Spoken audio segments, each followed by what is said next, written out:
त्या पोळ्या असल्या की त्या कुणालाच टाकून द्याव्याशा नाही वाटत. नमस्कार, मी अश्विनी. स्वागत आहे सर्वांचं आजच्या मिनी ब्लॉगमध्ये.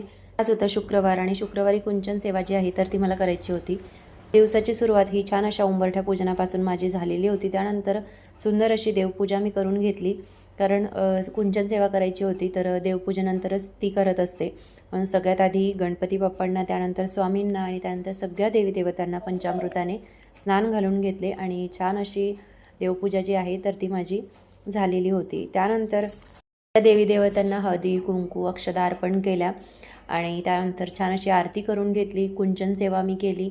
कुंचन सेवा जी आहे तर त्याचा सेपरेट व्हिडिओ मी बनवलेला आहे, तो सुद्धा लवकरच अपलोड करणार आहे. आणि त्यासोबतच त्याविषयी संपूर्ण लॉंग व्हिडिओसुद्धा बनवलेला आहे, तर तो सुद्धा एकदा चॅनलवरती जाऊन नक्की बघा. तर इथे कुंचन सेवा माझी चालू होती. सकाळी सकाळी मी कुंचन सेवा छान अशी करून घेतली आणि त्यानंतर मग महालक्ष्मी आईचे मंत्र स्तोत्र जे आहे तर ते मी पठण केले. त्यानंतर आज माझ्याकडे पांढरीच फुलं होती, दुसरी कुठलीही फुलं नव्हती, म्हणून तीच मी सगळ्या देवांना आणि कुंचन सेवेला अर्पण केली. आणि त्यानंतर छान अशी सुंदर माझी सकाळची देवपूजा झालेली होती. छोट्या छोट्या अशा बांगड्या मी घेतलेल्या आहेत वेगवेगळ्या कलरमध्ये, त्या मी देवीला अर्पण करते, कुंचन सेवेजवळ अर्पण करते आणि कधीतरी देवीलासुद्धा अर्पण करते. तर छान अशी सेवा माझी झालेली होती.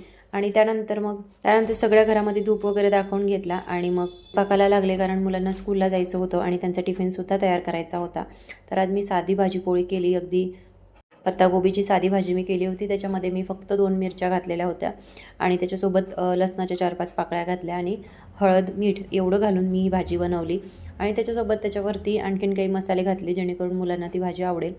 तर ही भाजी मुलं आवडीने खातात, त्यामुळे अधूनमधून मी अशी कोरडी भाजी बनवते.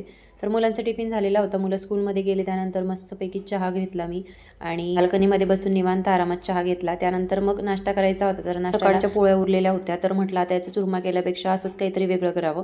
तर मी छान असं फोडणीला, जसं आपण चिवड्यासाठी फोडणी देतो कांदा लसूण वगैरे, तसं फोडणी दिलं आणि त्याच्यामध्ये पाणी घातलं.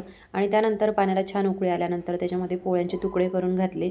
तर संपूर्ण पाणी संपेपर्यंत ते छानपैकी शिजवून घेतलं आणि त्यानंतर त्याच्यावर तूप घालून छान असा नाश्ता माझा झालेला होता. तर असं काहीतरी अधूनमधून वेगवेगळं मी करत असते, जेणेकरून आपल्यालासुद्धा छान वाटतं आणि चवीलासुद्धा भारी होतं. तर इथे नाश्ता वगैरे झाला. त्यानंतर पाण्याची टाकी जी आहे तर ती मी घासून घेतली. ही रोज मी घासून घेते, कारण बऱ्यापैकी धूळ त्याच्यावरती उडते आणि पाण्याचे शिंतोळेसुद्धा. असा मिनी ब्लॉग मी इथेच संपवते. कसा वाटलं तुम्हाला हे कमेंट करून मला नक्की सांगा आणि व्हिडिओ आवडला असेल एक लाईक नक्की करा. परत भेटूया अशाच एका नवीन मिनी ब्लॉगमध्ये. तोपर्यंत बाय.